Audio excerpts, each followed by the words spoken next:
السلام عليكم ورحمة الله وبركاته. Down a little bit. أعوذ بالله من الشيطان الرجيم. بسم الله الرحمن الرحيم. الحمد لله الذي أنزل على عبده الكتاب ولم يجعل له عوجا قيما لينذر بأسا شديدا من لدنه ويبشر المؤمنين الذين يعملون الصالحات أن لهم أجرا حسنا ماكثين فيه أبدا. رب اشرح لي صدري ويسر لي أمري واحلل عقدة من لساني يفقهوا قولي. الحمد لله رب العالمين والصلاة والسلام على أشرف الأنبياء والمرسلين وعلى آله وصحبه أجمعين. اللهم اجعلنا من الذين آمنوا وعملوا الصالحات وتواصوا بالحق وتواصوا بالصبر. آمين يا رب العالمين. أما بعد. Once again, Assalamu alaikum wa rahmatullahi wa barakatuh. I'd like to start by saying that I'm extremely happy and very excited to be here, alhamdulillah. It's always good to see new faces and meet new Muslims, alhamdulillah, and visit another house of Allah Azza wa Jal. I make a lot of dua as myself and some of my students are traveling with me. We make lots of dua that Allah Azza wa Jal bless this masjid with unity, with more and more successful programs, that you have something to offer for the women of this community, the children of this community, the youth of this community, the elders of this community, and that Allah Azza wa Jal bring the light of Islam to the greater area in this region through the house of Allah Azza wa Jal. Notice I didn't raise any funds. Okay, so now what I wanted to use this opportunity for is to talk to you about a surah that I've been meaning to talk about for some time, and share some lessons with you from the beginning of Surah Al-Kahf, and some insights that some great scholars of the past have had on this remarkable surah. Obviously, this is a good occasion to talk about Surah Al-Kahf. Also, you want me to lift the mic? Okay. Yeah, okay. So, a lot of scholars have talked about the surah, and it's particularly relevant to talk about the surah on Friday. Anyone know why? Why specifically Friday is a good day to talk about the surah? It's masnoon. It's part of the sunnah of the Prophet ﷺ, and part of his recommendations that before the Friday prayer that we recite, Surah Al-Kahf, part of it, all of it, there are different hadith, different narrations. But regardless, we know it's part of our tradition. And of those various instructions and advice and teachings of the Prophet ﷺ is the idea that this surah will somehow protect us, or it has to do with protecting us, from the fitna that is coming, that will be the greatest trial, the greatest difficulty to befall mankind, the fitna and Dajjal. So it has something to do with protecting us from future troubles, future difficulties. When you study those ahadith, and I'm no muhaddith, so I can't speak on behalf of those ahadith with any authority, but as an overview, when you study those ahadith, you do learn of some great trial, great war, great trouble that is coming the way of humanity, and great clash that will happen between the forces of good and the forces of evil before the world itself comes to an end and the entire saga of humanity is finished. This surah, and if those are the greatest wars to ever fall against humanity and the greatest troubles that will ever come against humanity, this surah offers somehow protection and counsel and somehow prepares us to deal with some of those greatest troubles. And the idea is if it can prepare us for those greatest troubles, then it can help us deal with the troubles we're facing now too, before that time also. Now, Allah Azza wa Jalla in this surah, in the very beginning, gives us a really interesting warning. After describing the greatness of the Quran, which we'll talk about in a second, Allah Azza wa Jalla gives us one of the reasons for which this book was sent. وَيُنذِرَ الَّذِينَ قَالُوا اتَّخَذَ اللَّهُ وَلَدًا, to warn those that say Allah has taken a son. It's very interesting as a chronology in the Quran that Surah Al-Isra, also called Surah Bani Israel, is the surah right before this one. And in the previous surah, Allah talks at some length about Jewish history, the history of the previous nation that was Muslim. And from the ahadith of the Prophet ﷺ, we learn that this surah has something to do with the future of these Muslims. In other words, the past of the former Muslims, and then the future of the current Muslims. It's like a timeline that's been created. It's a timeline that's been created in these two surahs together. Now, in this surah specifically, Allah didn't highlight in the beginning the Jews, but rather the Christians. He says, وَيُنذِرَ الَّذِينَ قَالُوا اتَّخَذَ اللَّهُ وَلَدًا. One of the functions of this book is to warn those who say Allah has taken a son. Obviously the Christians. مَا لَهُمْ بِهِ مِنْ عِلْمٍ. They have no knowledge of what they say. وَلَا لِآبَائِهِمْ. And they don't possess knowledge, they have nothing of it, nor their ancestors who made such claims. كَبُرَتْ كَلِمَةً تَخْرُجُ مِنْ أَفْوَاهِهِمْ. How huge, how enormous the words are that are coming out of their mouths. إِن يَقُولُونَ إِلَّا كَذِبًا. They're saying nothing but a lie. But here are the words that I really want to highlight before you. فَلَعَلَّكَ بَاخِعٌ نَفْسَكَ عَلَى آثَارِهِمْ إِن لَمْ يُؤْمِنُوا بِهَذَا الْحَدِيثِ أَسَفًا. The central ayah I want to talk to you about today is this ayah. فَلَعَلَّكَ بَاخِعٌ نَفْسَكَ عَلَى آثَارِهِمْ. Allah tells His Messenger sallallahu alayhi wa sallam, is it a possibility then that you will worry so much about them? بَاخِعٌ نَفْسَكَ يعني تُهْلِكْ نَفْسَكَ. You're going to destroy yourself thinking so much about what? عَلَى آثَارِهِمْ. Over the consequences. Their consequences. Athar, literally an athar is a footstep left behind in the sand. That's an athar. Athar is the consequences. Somebody's been through here and these are the traces that are left behind. These are athar. Another meaning of the word athar is ruins. Like we say, al-athar al-Rumaniya, al-athar al-Misriya, Egyptian ruins, Roman ruins, buildings left behind, traces of what came before. Allah Azza wa Jalla is highlighting that there's something about the Christian faith, something about it in the future of the world. It will have some very deep and scarring consequences. And the Prophet ﷺ is so worried about those consequences that Allah says, you're worried so much you almost kill yourself out of grief, out of worry. إِلَّا يُؤْمِنُوا بِهَذَا الْحَدِيثِ أَسَفًا. If they don't come to believe in this perfect speech, this Quran, out of grief. So بَاخِعُ نَفْسَكَ أَسَفًا. Out of grief, out of stress, out of sadness, that you'll end up dying. That's how worried you are. What is the Prophet ﷺ so worried about? Some of our scholars in recent times, as late as the late 1800s, tried to explore this idea. What about Christian creed? What about the effects of Christianity on the world? Is it that the Prophet ﷺ is so worried about? And how is it related to the end of times? I want to take you on a short journey. You all, many of you I see some young faces here, you're in high school, a lot of you are done high school, a lot of you are, mashallah, way beyond high school, but you've studied something of American history. You've also studied something of European history. You're familiar with the idea of the French Revolution, yes? The European Enlightenment, you're familiar with those concepts. And you're familiar with the idea that essentially the revolution was against one major institution. What was that institution? Anybody know? What was the revolution against? The institution of the church. The institution of the church. The idea of the revolution there are many steps in it, but essentially the church was arguing and preaching to the people that the world, the earth, is at the center of the universe, and that the earth is flat. And there are all kinds of unscientific ideas. And when scientists in Europe started to disagree with these ideas, their books were being burned. Libraries were being torn down. People were being put to death for having ideas that contradicted the Bible. And more people realize this religion and what it has to force on us doesn't make any common sense. We have to fight against it. And so there's this revolution that happens against the church. Even though Christianity survived it. Christianity lives even beyond the effects of that revolution. Obviously, we're still living in a Western world that is predominantly Christian. But the original revolution was actually against fundamental Christian creed. Essentially, that was replaced. Those ideas, the world is flat, the earth, the human being is special, he's at the center of the universe, etc., etc., those ideas were all replaced. They were replaced with something else. They were essentially replaced with a scientific worldview. And in the scientific worldview, everything that Christianity had to say about the world had to have been wrong.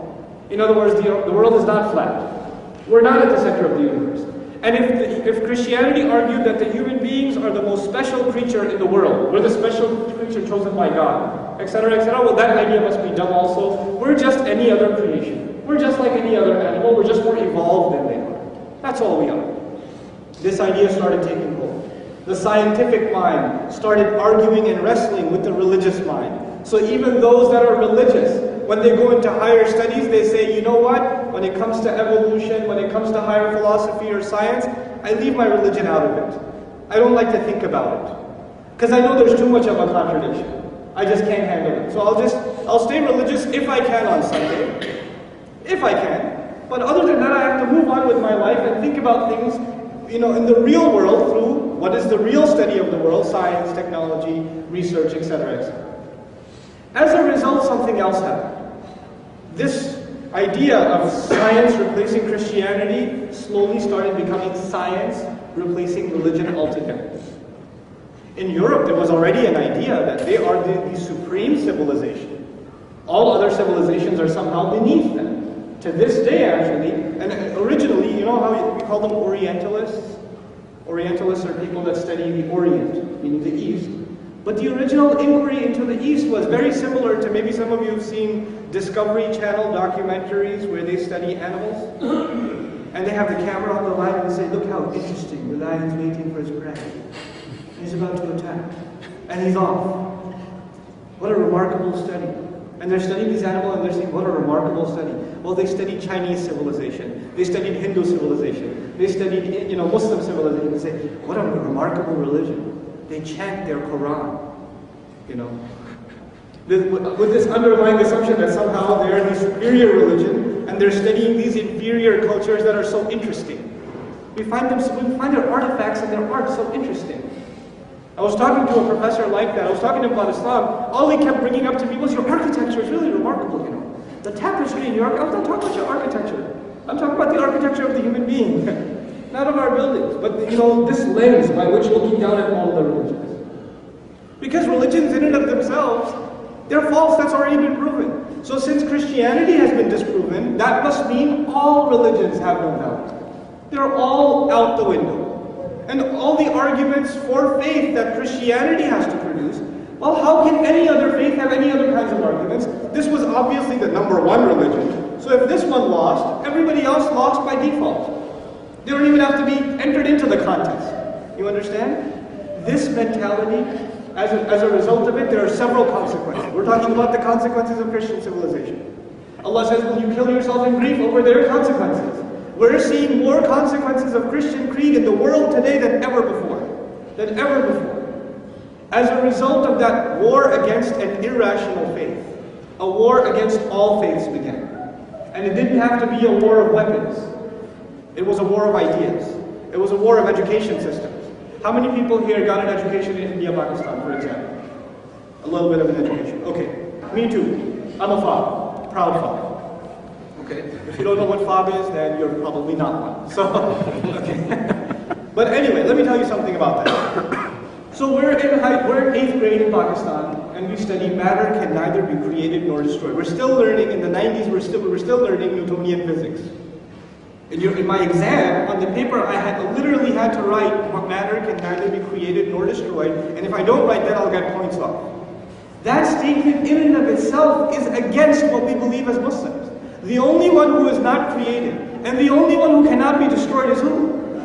Allah. And yet Muslims, in a Muslim country, sitting in a Muslim school, and after that they're going to recite Quran, are writing on a paper, matter can neither be created nor destroyed. And if they don't agree with that, they will fail their exam. Isn't that crazy? It's like science is somewhere else, and religion is somewhere else, and the two don't, and I know we're in Einsteinian times now. We're not even Newtonian physics anymore. We don't believe that anymore. But that's how backward some of our countries are, right? We're still teaching Newtonian physics in this era. SubhanAllah. But they're writing that. And we're documenting it. And we're accepting these ideas.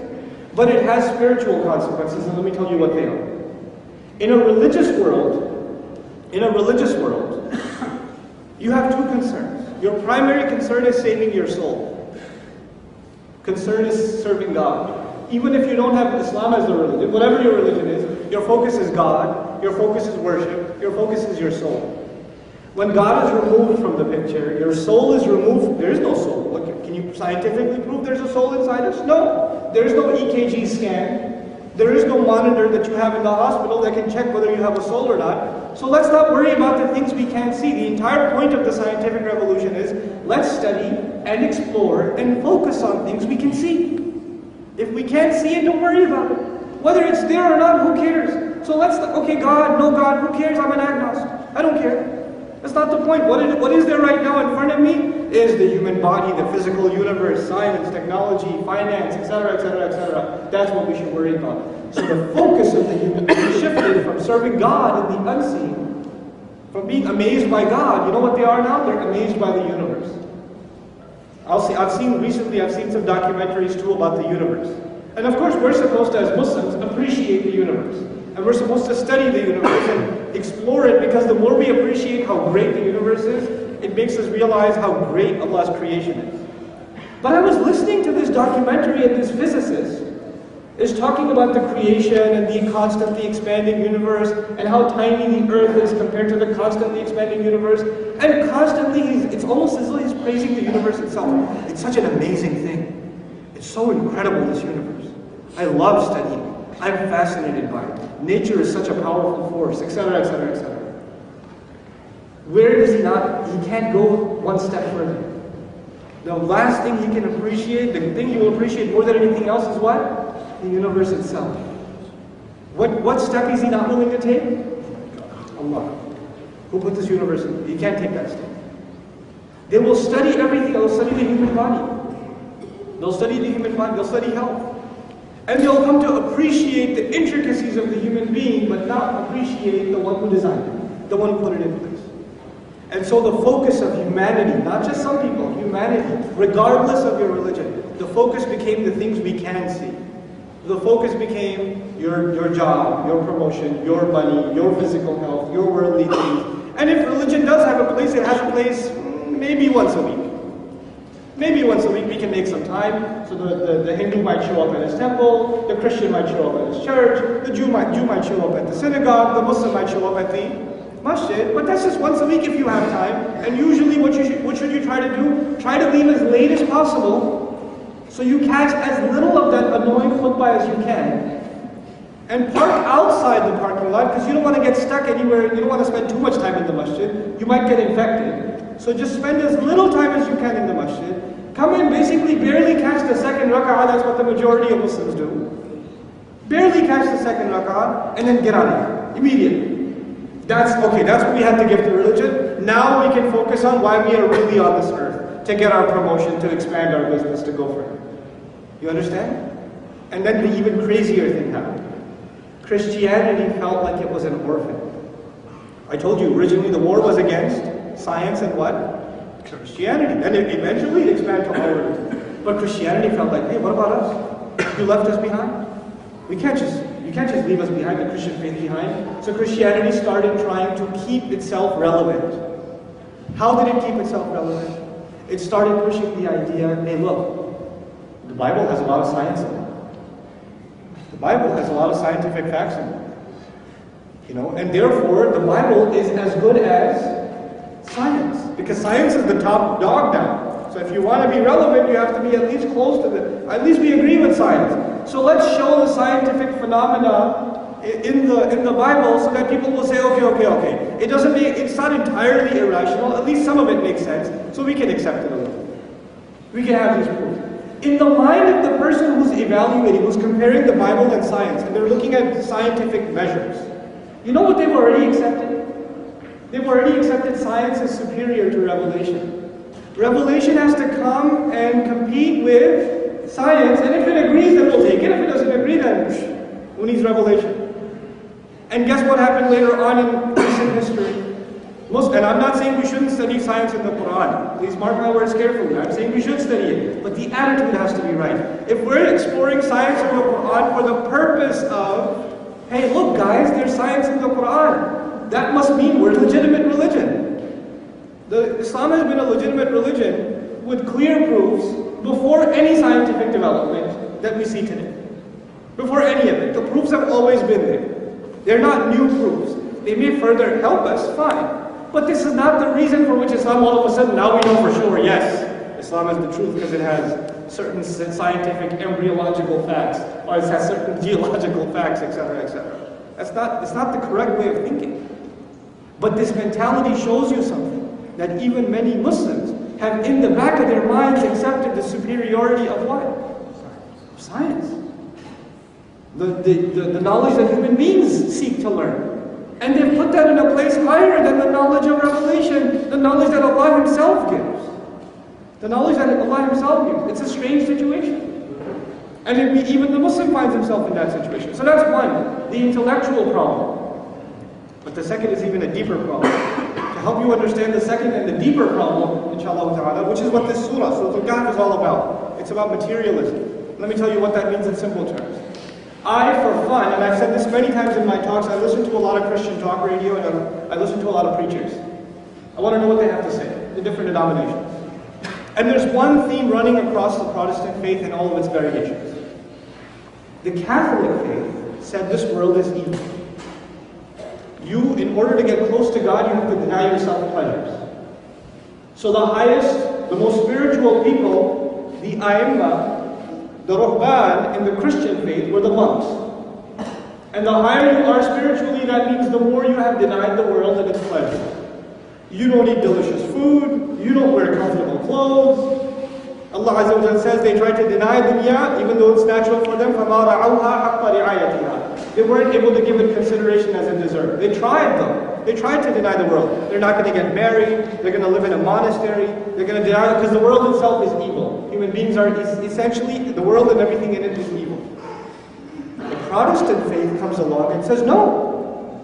You've been focusing on the next world and this world is evil. The scientific revolution tells us not to focus on the next world but on this world. This world is not evil, this world is great. And God wants us to do great in this world. So the preacher will come on Sunday and say, God wants you to get that promotion. He wants you to get that new job. He wants you to refinance your home. He wants you to get that nice car. And praise be to the Lord, when you drive your fancy car, that means the Lord loves you.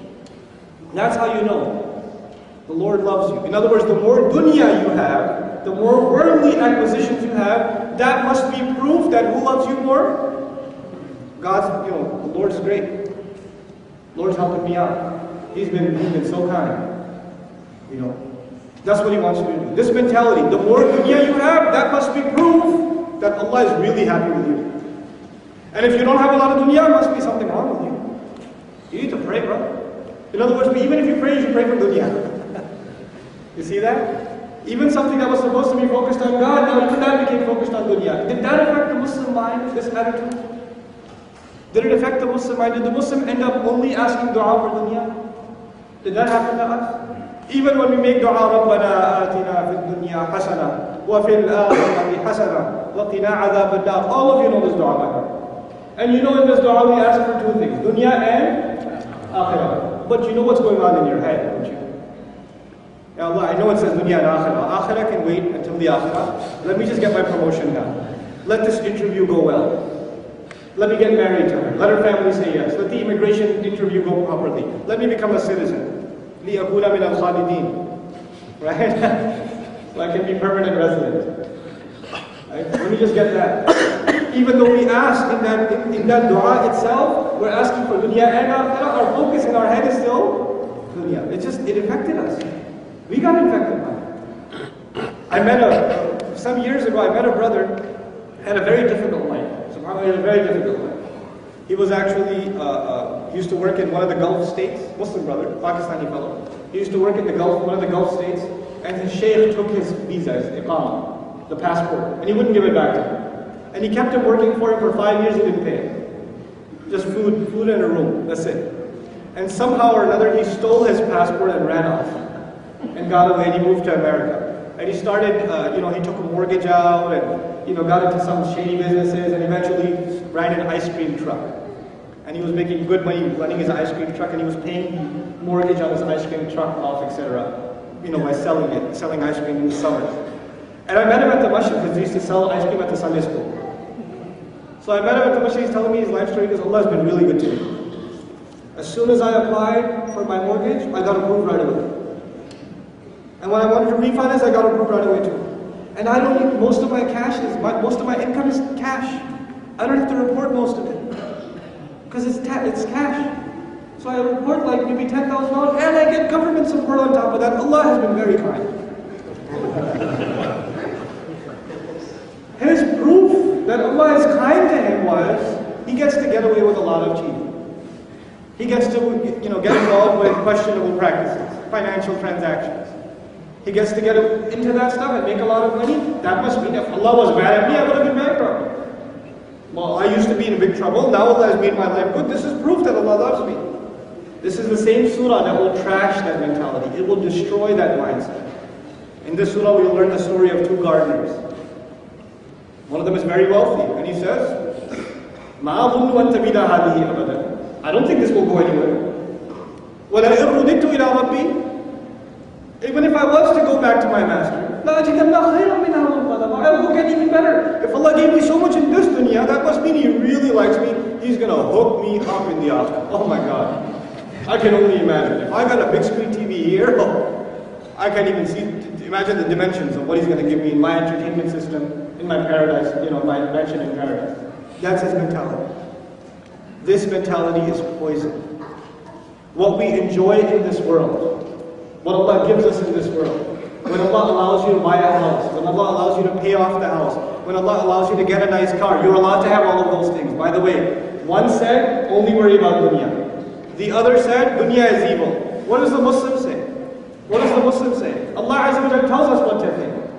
وَلَقَدْ مَكَّنَّاكُمْ فِي الْأَرْضِ وَجَعَلْنَا لَكُمْ فِيهَا مَعَايِشْ قَلِيلًا مَا تَشْكُرُونَ. We settled you in the earth. We gave you means of living well.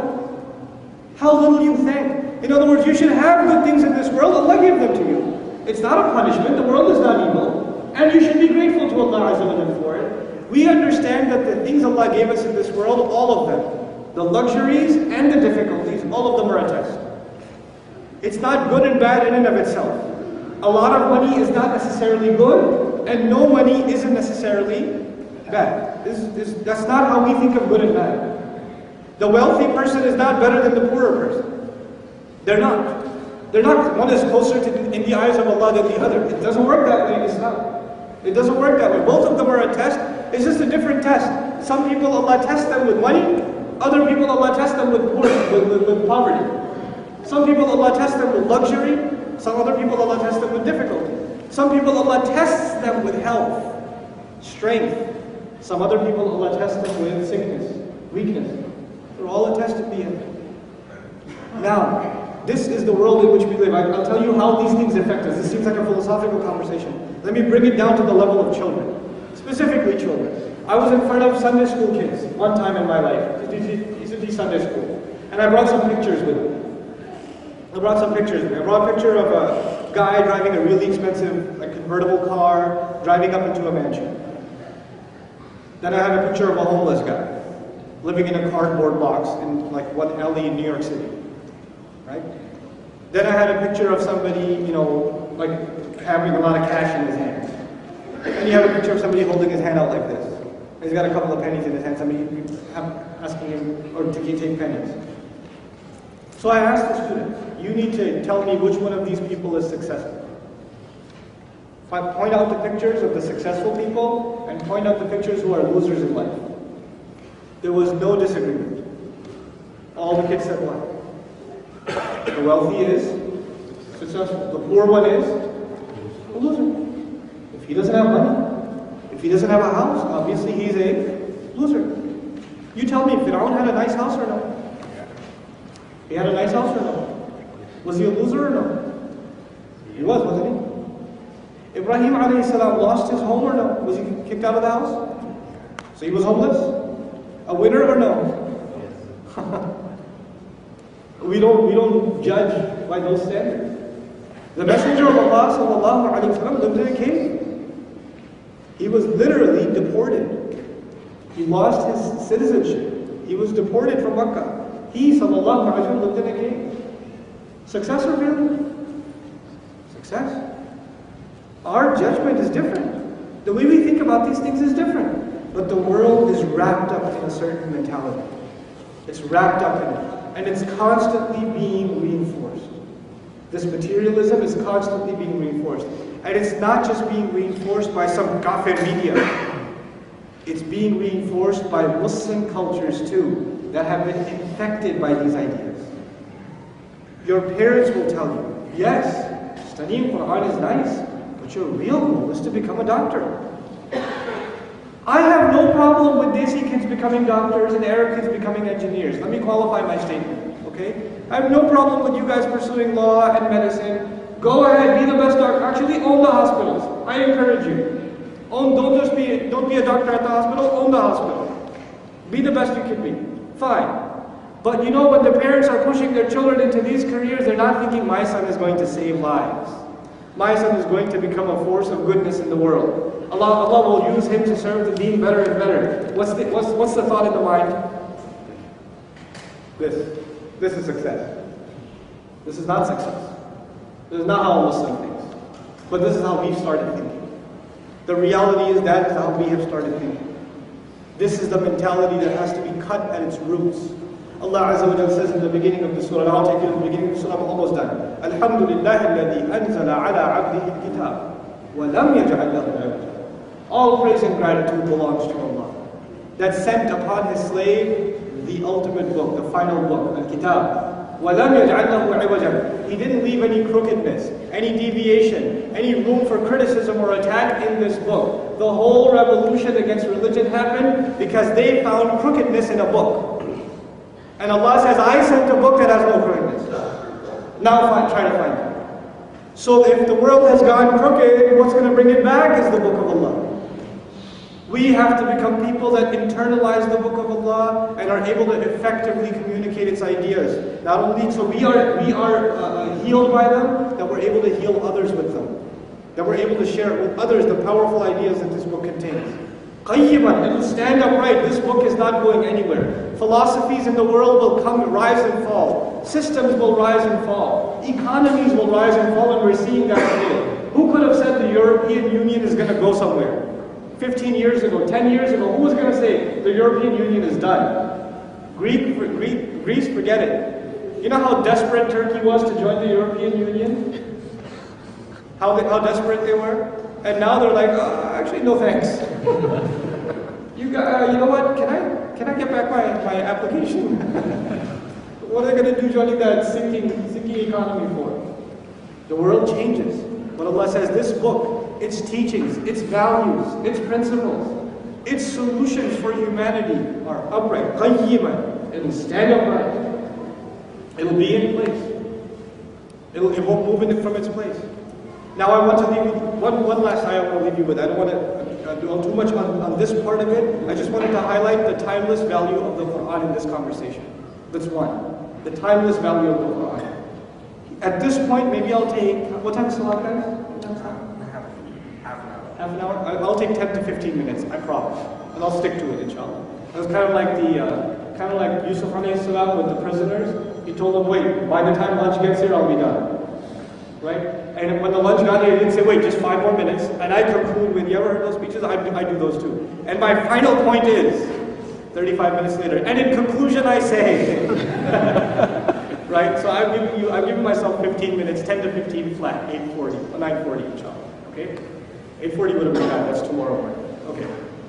So what I want to share with you now, inshallah, is our attitudes. We talked about our attitudes towards the world. What are Muslim attitudes towards the Quran? What are the common Muslim attitudes towards the Quran? The most common attitude Muslims hold across the world. Many Muslims are knowledgeable, many of them are not knowledgeable. Many of them are people that come to the masjid. A huge number of them are people that don't even know where the masjid is. They live in San Antonio for 10 years, they don't know where the masjid is. They've never seen one. They've never been to one. But all of them share at least one idea about the Quran. The Quran is something special, it should be respected. At least that much. Even if you go to a Muslim family's home where they drink alcohol and they don't care about anything else, you'll still find a copy of the Quran up on the top shelf somewhere. And it's on the top shelf somewhere, why? Because respect. You'll have wedding ceremonies. And of course in wedding ceremonies, even if you're not religious, you still need to get exposed to some religious people because the imam's going to come and perform the nikah. So at least one bearded guy is going to have to show up. You know? So he shows up at the wedding. And when he shows up, because he's a hafiz and he's going to recite Quran, out of respect, maybe we'll put napkins on their head, or find something, some paper bag, something hold their head like this. Because they, just respect for Quran. Even if they don't know what that means, somehow we have to respect this book. That much attitude is there. Then on top of that, there's another attitude, and the attitude is, this book has a lot of blessings in it. So even though I'm really messed up, when I die, make sure you call a lot of people and they should all recite what? the Quran, and through its blessings, all my messed up stuff will somehow disappear. So that's what we should do. Even whether you're religious or not doesn't matter. Just make sure you enjoy the blessings of this Quran. Right? Just play some recitation of it in Ramadan or something at the home. And you'll be fine. Or there's a new one where the whole family's messed up, at least take one kid and make him a hafiz. He's the guarantee for everybody else. He's the gatekeeper. He'll hold the door open. Hey, come on guys, it's okay. You guys get through it. You know? So at least make one kid hafiz in the family. That's a new one. That's our attitude towards the Quran. It's going to, through its blessings we will be saved. We don't have to change ourselves. We can be who we are, but you know, we'll just recite some Quran and all our problems will disappear. All our troubles will be gone. Then there's another attitude that the Quran is awesome for special occasions or special problems. When you get really sick, guess what? Time to bust out the Mus'haf and start reciting. When you have a serious problem, time to start reciting Quran. When you're about to get your daughter married, when you're about to, you know, or you just bought a new house, at least have a Fatiha recited before you go into the house. Special occasions. This book is for special occasions. Every day, if you're reciting Quran every day, then you're a religious extremist. What happened to you? That's not why you come to America. If you wanted to do that, you should have stayed back home. So you don't need the Quran every day, just call it for special occasions. That's it. You don't need it for anything else. Then on top of that, there's another interesting attitude. Quran will protect you. Quran will protect you. It'll keep you from having a car accident. So take Ayatul Kursi, buy one from the store, and hang it in your rear view mirror. Right? Because you don't have dual side airbags. You have an old car. At least you have that. Right? Or you're never going to recite that copy of the Quran, that Mus'haf, but you buy a Mus'haf and you put it in your dashboard. Why? Because, I mean, come on, my brakes failed the last week and now I need to have some insurance policy. You know? So you have that. In many parts of the Muslim world, they'll have cups with ayat of Quran inscribed on the inside. You drink from this and your sinus problem disappears. You know? Or people will go and they'll put ayat of Quran, make a patch out of it, put it around their arm, and now that it's here, now, alhamdulillah, my motorcycle will never have a bad transmission. Because this is protecting me right here. This is what Quran has become to us. For most Muslims, that's what the Quran is. You ever seen, you know, in New York, I saw a lot of times, like Christian cab drivers or limo drivers and stuff, as a symbol, it's a trinket. They'll put a crown in the back of their van. Or they'll put a fish symbol on their car, symbol of Christianity. Or they'll hang a crucifix from the window. Their religion is reduced to trinkets. And when they get really scared, they hold their crucifix. They kiss it. You know? And what happens to the Muslim? SubhanAllah. He holds his Allah chain. His Ayatul Kursi chain, his bulletproof vest, right? His Ayatul Kursi chain. That's what he holds. This is all Quran is to us. It's a book to be respected. It's a book to be celebrated. So if anything, just listen to some nice recitation of it, and then, you know, or just bless your ceremonies with it and move on. You don't need it for anything else. You don't really need it for more than that. The Quran came to solve your problems and my problems. The Quran came to help you with the trouble you're having with your wife, the trouble you're having with your husband. The Quran came to help you to deal with your parents better, with your children better. The Quran came to help you get a decent job, to do your business dealings the right way. The Quran came to help you make your mornings right and make your evenings right. The Quran is the best advice you will ever get. It's maw'idah, it's the best advice you will ever get. But you and I never thought of the Quran as advice. When you and I need advice, we go to a specialist, a counselor. Sometimes if you have serious issues, you go to a therapist. You know, you go to a psychologist, psychiatrist.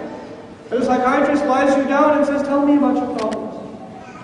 And you, for an hour, you just sit there and you say, yeah, you know, I hate my sister, and my brother is evil, and my parents don't love me, and you just cry about it for an hour, and at the end of the hour he says, so how does that make you feel? And you say, I just told you how I felt, what do you mean? Oh well, time's up, that'll be $350. That's therapy. You and I, when we stand in Salah and we're reciting Quran, we're not reciting the Quran. The Quran is reading us, it's therapy for us. We're supposed to be getting counsel from Allah Azza wa Jalla directly and immediately. That's what the Quran is supposed to be. This is what Allah Azza wa Jalla said. There's no crookedness in it. And when you experience that counsel of Quran for yourself, it has to be personally experienced. No lecture, no talk will help you experience that. You have to get that experience yourself, for yourself. And the best time to experience that is in Salat itself. The way the Quran was meant to be experienced was in Salat. That's the real experience of the Quran. You come to understand certain ayat, you memorize those ayat, now you're standing in front of Allah and you recite those ayat, something happens inside you. Something changes. Something beautiful happens. Even Salat, for most of us, has become cardiovascular exercise. It's become a speed contest. You put a timer. One of my uncles used to take me to Taraweeh. And he used to take me to one masjid, and he started taking me to another masjid for Taraweeh. You know, why we go to a different masjid now? He goes, this one finishes 20 rak'ah in 38.5 minutes every day. And that one takes 45 minutes. This guy's faster. It's a speed contest now. You know, I don't have time for salat. I don't have time, so I'll pray. The quickest salat I'll pray is the Asr prayer. The Asr, like one Asr. The one that's supposed to make you respect your time for Allah. We don't give that prayer any time. The irony of it all. So the point I'm trying to make before all of you is that an intellectual decline has happened. A spiritual decline has happened. And the solution to both of those declines is us seriously going back and redeveloping a relationship with the Quran. I want to share something personal with you in 7 minutes. I have 7 minutes done. I'm still keeping my time. When I first read the Quran in translation, it was high school. Late high school, I read the Quran in translation. I read the Yusuf Ali translation, may Allah reward me. I tried to read it, I got through about 200 ayat of Baqarah and I quit. Couldn't take it anymore. Couldn't do it. The English was so hard. It was so Shakespearean. And even if you do get the English, there was way too much going on. I thought I was reading about a battle, then all of a sudden Hajj came up, and fasting, and what's going on here? Why are all these subjects like, why isn't there like a chapter on Hajj? And I can just read about Hajj. Why isn't there just a chapter on the battle? I can read about the battle. Everything's jumbled together. I don't get it. I gave up on it. I gave up on it. That next Ramadan is the first time I actually heard the Quran being explained in simple language. Just like somebody's talking to me. My teacher, Dr. Abdul Samia, was doing a dars of the Quran in Urdu, but basically as a Quran is a conversation. This is the first time in my life. I've been Muslim my whole life. But that was the first time in my life something hit me that had never hit me before. Allah is actually talking to me. Allah is actually giving me personal advice. This is a conversation between master and slave. He spoke to his messenger, sallallahu alaihi wasallam, and through him to all believers. We're supposed to, you know, many of you know this, when we're reciting Surah Al-Tin, أَلَيْسَ اللَّهُ بِأَحْكَمِ الْحَاكِمِينَ. What are we supposed to do? Bala. Bala. Why not? Of course. Allah says something, we say something. What is that called? When somebody says something and somebody says something else. It's a conversation. Exactly, it's a conversation. The Quran itself is a conversation between me and Allah Azza wa Jalla. I thought of it as a book before then. Just like any other book. Since that day I started thinking of it as like literally Allah Azza wa Jalla is talking to me. He's giving me advice, He's giving me counsel. And when you come to the Quran with that attitude, you will discover advice, you will discover wisdom for your own life that you never thought possible. And when I started discovering, I'm hearing my teacher talk, and there's like 200 people sitting in the audience, right? And I'm thinking, he's just talking to me. That's what it felt like, he's just talking, he's not talking to anybody else. It's like, how does Allah know that? And then he goes to the ayah, أَلَا يَعْلَمُ مَنْ خَلَقَ. He doesn't know who he created. Doesn't he know who he created? SubhanAllah, he knows. He knows who he's talking to. This becomes a relevant, direct, immediate conversation between us and Allah. And that's the first step in us fixing ourselves as a ummah, to once again engage Allah in the perfect conversation. To become connected with this Quran again, especially in our salawat, especially in our prayers. This needs to happen. The month of Ramadan is around the corner, is it not? You and I have to start gearing up. We have to start making time for the Quran every day. We have to start getting ready from now. I don't know if I'm going to see this Ramadan or not. You don't know either. We don't know if Allah will take us before that. But if we have the intention, this Ramadan will be the one where I will experience the Quran as Allah wants me to experience it. will come closer to Allah's book, and by coming close to Allah's book, I will get close to Him. I will understand better what He wants from me. The Quran is not just a book of halal and haram. It's not just a book of Jahannam and Jannah. It's not. The Quran is a book of beautiful things. Even the way He talks about halal and haram is so beautiful. No book of fiqh, no scholar, no imam is going to explain to you or give you the beauty with which Allah says something. When Allah says it, it just has a different effect. It just has a completely different effect. So my personal experience, when I first discovered the Quran as a conversation, my attitude towards the Quran entirely changed. And that was maybe 12 years ago that happened for me. And these last 12 years, if I've had something to study that I say I really want to study, it's been the Quran. For that reason. And I still continue, I'm still very much a beginner student of the Quran. I'm very much. But the more I study the Quran, the more I realize, man, this is what I was looking for. It's like sometimes I read it and I was like, this is the first time I came across this, subhanAllah. This problem I had just got solved. This counsel I needed was just given to me. It's just immediate, relevant, possible, perfect advice. Perfect advice. So this is inshallah ta'ala, the attitude with which I want all of us to make the intention that we're going to really make the month of Ramadan the month of the Quran. And we're going to gear up for that from now. I'll give you some practical advice in the 3 minutes I have left. How can you do that? How do you gear up to get really close to the Quran as much as humanly possible?